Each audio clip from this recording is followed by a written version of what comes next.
বিশ্বসেরা allrounder Shakib Al Hasan, যে সাকিবের খেলা দেখার জন্য কত মানুষ চাতক পাখির মতো টিভির পর্দার দিকে চেয়ে থাকে, সেই সাকিব আল হাসানকে প্রথমবারের মতো কোনো এক বৈশ্বিক টুর্নামেন্টে রাখা হচ্ছে না।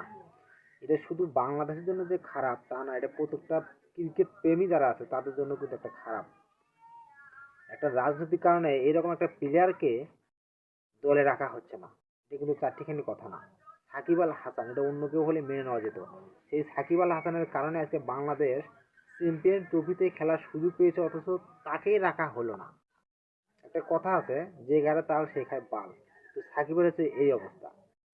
তো আমরা যারা সাকিবের ভক্ত বা যারা সাকিবকে ভালোবাসি, মনে তো তার জায়গা থাকবেই, তবে তার খেলাটা না দেখতে পেরে বা তাকে রাখা হচ্ছে না চ্যাম্পিয়ন ট্রফিতে, এটা খুবই দুঃখজনক একটা বিষয়।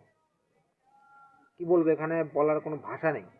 বাংলাদেশ এমন একটা পর্যায়ক্রমে চলে গেছে যেখানে ভালো কিছুর দাম নেই। সাকিব যাই কিছু করুক, তিনি কিন্তু একজন খেলোয়াড়।